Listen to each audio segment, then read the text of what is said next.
Look, Twitter doesn't want to work. Let's try again. We'll press it one more time. Nope, still doesn't want to work. Huh, they've changed it now. Premium account on X is required. Well, that sucks. Oh, well, let's get into it. Thank you for listening to or watching the BlockWeb Beat podcast, streaming live on Tuesday, the 16th of July at 7:40 p.m. Australian Eastern Standard Time. On this week's show, crypto starts climbing back. South Korean crypto tax delay. Trump's VP pick loves crypto. Apparently, Upland named as one of the best Web3 games on the market right now. Upland Genesis season earnings have been extended, of course.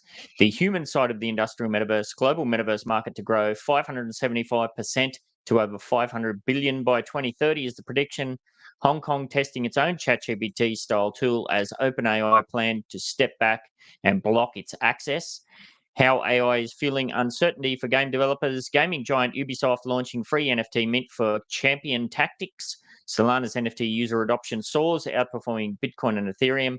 Eden Games debuts Web3 kart racing game on Animoca's Motorverse. And Pixelverse raises another $2 million in private funding to total $7.5 million dollaroonies. Plus, as always, we grant ourselves with some real-world insights with a few doses of reality.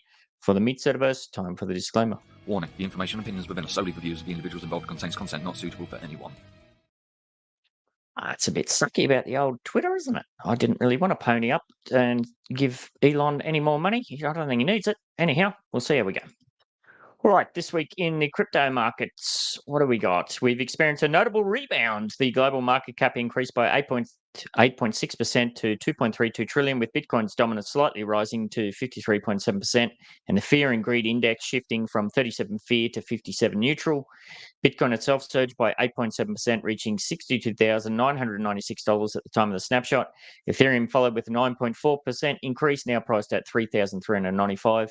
Other significant movers include Wax up 10.5%, Shiba Inu, which jumped by 12%, and Ripple saw a remarkable almost 20% gain, and Theta climbed 12.8%.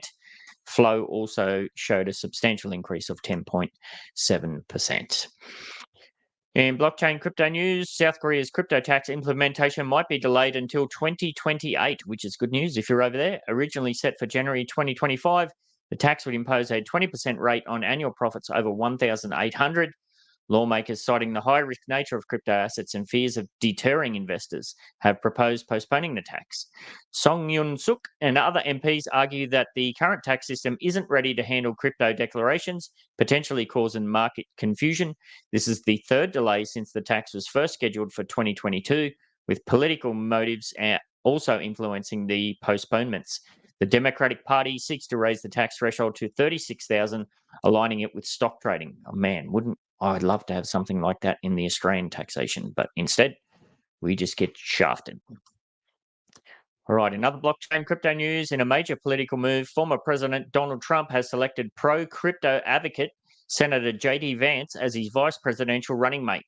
Vance, who holds a substantial Bitcoin portfolio worth between $100,000 and $250,000, has been an outspoken supporter of crypto and is currently working on legislation to provide clearer regulatory guidelines for the crypto market. This bill aims to define the roles of the SEC and the CFTC, potentially reducing regulatory uncertainty and fostering innovation.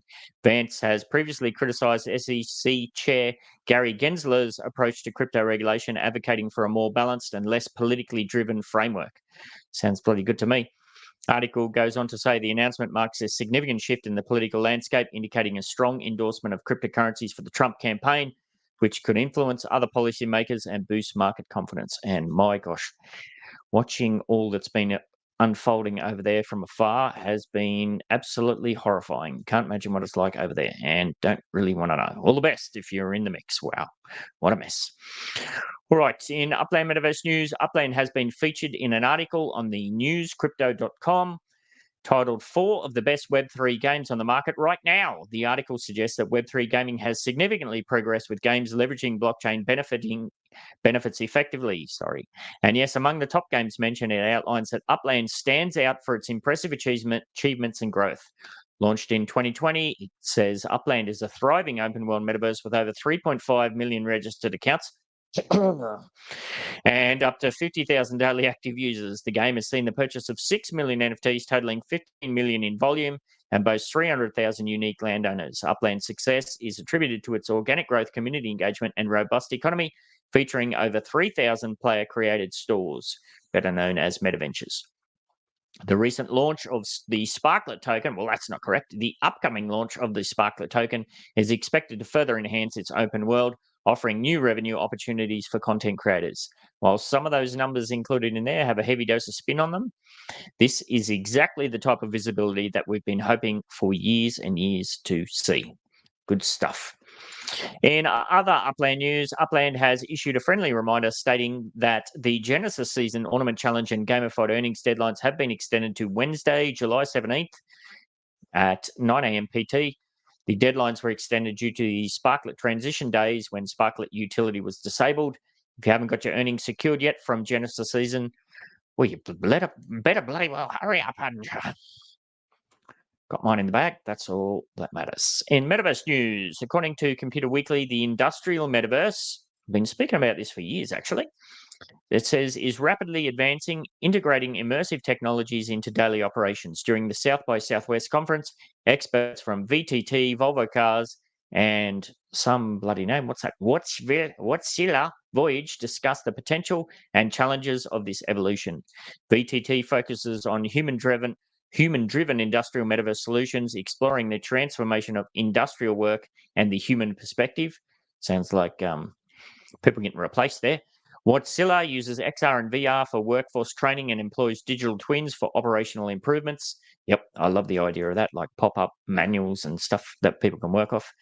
Volvo Cars investigates human-centric design in autonomous vehicles. The industrial metaverse promises operational flexibility, enhanced training, and improved productivity, but it also raises concerns about data privacy, ethical use, and potential digital divides. As AI becomes integral to creating these immersive environments, balancing algorithmic control with human creativity will be crucial. The article concludes by saying the industrial metaverse aims to revolutionize industries by blending physical and virtual worlds, fostering global collaboration and innovation. Sounds good to me. And in other Metaverse news, the Metaverse market apparently is set for a remarkable expansion, projected to grow by 575% to exceed 500 billion by 2030, according to a report by Alt Index. Currently valued at 75 billion, the market is expected to increase by an average of 100 billion annually over the next 6 years. This growth is driven by the widespread adoption of VR, AR, and MR technologies across various sectors. E-commerce and gaming will dominate, accounting for nearly 75% of the market value by 2030, with e-commerce alone forecasted to reach 210 billion and gaming projected to grow to 168 billion. Ooh, wouldn't we like to get a little piece of that pie over at the Upland and beyond? Other sectors, including health and fitness, workplace applications, and education, are also set to see substantial increases. By 2030, Metaverse user adoption is expected to triple to 2.6 billion users, presenting a significant revenue opportunity estimated up to 4.4 trillion. Tech giants like Meta and Microsoft are heavily investing in Metaverse infrastructure, indicating its evolution into a major digital ecosystem that will transform interactions, work, shopping, and learning in the coming years. Absolutely. Hey, Ryan J.M. and Vichmar, welcome aboard to this bizarre little show that I create with AI. Anyhow, speaking of AI, in AI news, Hong Kong's government is developing its own ChatGPT-style AI tool named. Now, I always say the name of these things is these sorts of things in Web3 is just so pathetic.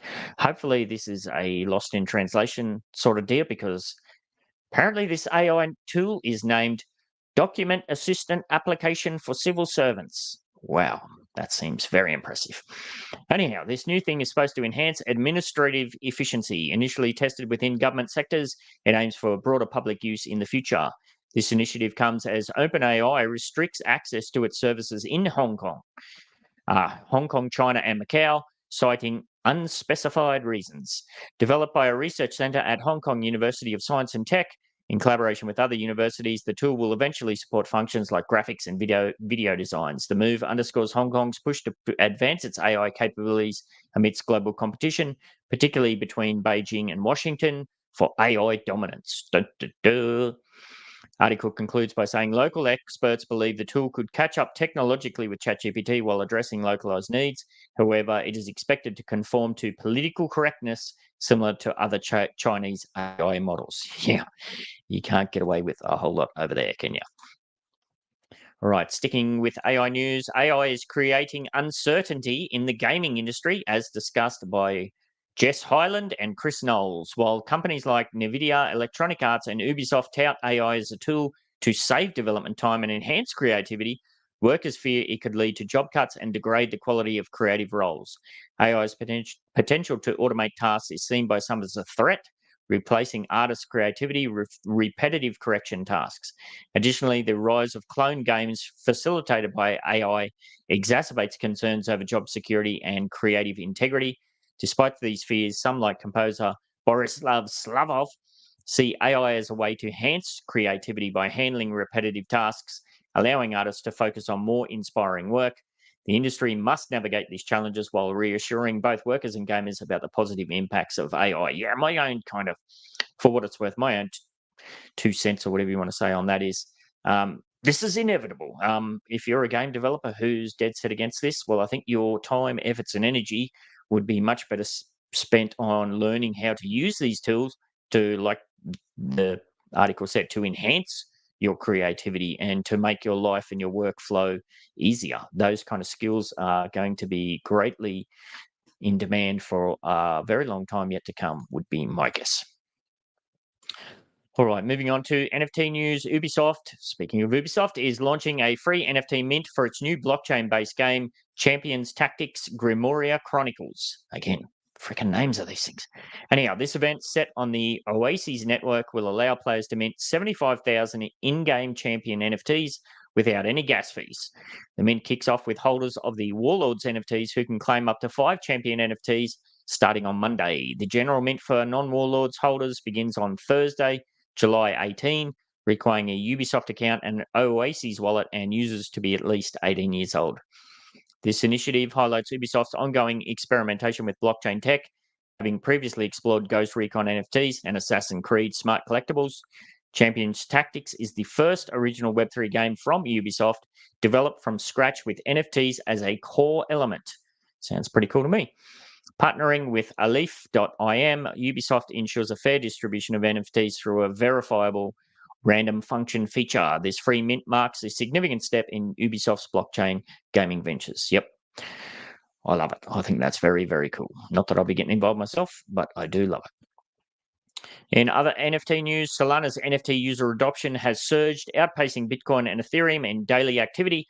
Recent data revealed that Solana saw a 34% increase in daily NFT users, reaching 9,300, outperforming Polygon and Ethereum.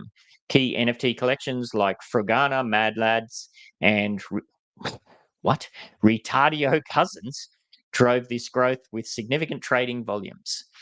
Despite this, the number of Solana NFT buyers and sellers dropped last week. However, Solana's ecosystem remains robust, bolstered by strategic partnerships and innovations. The blockchain's transaction speed now hits 1,504 TPS, 46 times faster than Ethereum, thanks to partnerships like the one with Circle to integrate cross-chain transfer protocol.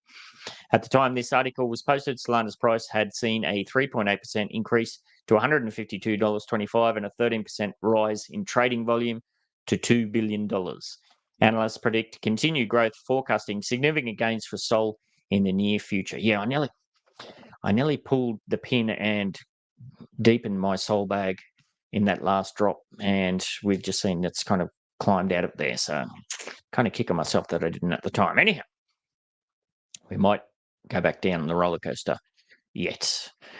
All right, and also in Web3 gaming news, Eden Games has launched Cosmic Royale, a new Web3 kart racing game as part of Animoca brand's Motorverse. The game, integrated with blockchain tech, features 40 player matches, so 40 people at once, with customizable karts and drivers. Cosmic Royale is accessible to Mocha NFT and Mocha ID holders, allowing players to import custom drivers and karts from various PFP collections. This game marks the first fully blockchain integrated title from Eden Games, known for its hits like Gear Club and F1 Mobile Racing. Cool. The game's highlight is the Cosmic Tournament, a fast-paced multiplayer race where players compete through multiple rounds until one winner remains. Mocha NFT holders can use their unique NFTs as kart drivers, unlocking special karts and parts, while Mocha ID holders earn realm points by playing. These points can then qualify them for airdrops of Mocha coin and can be used to compete in the daily leaderboards for more rewards. David Nadal, Eden Games creative director, emphasized the game's customizable experiences, while Kenneth Sheck, Motorverse project lead, noted the goal of fostering social interaction through PvP elements, player versus player. That sounds pretty cool. And finally, in Web3 gaming news, Pixelverse has raised an additional $2 million in private funding, now bringing its total funding to $7.5 million. The Web3 gaming ecosystem, known for its cyberpunk-themed game available on Telegram and web browsers, attracted investments from notable Web3 VCs such as Galaxy Interactive, Crit Ventures, and Arc Community. Co-founder Corey Leon emphasized that Pixelverse aims to make crypto more accessible through gaming mechanics and is expanding into media and various product lines to ensure long-term sustainability and profitability.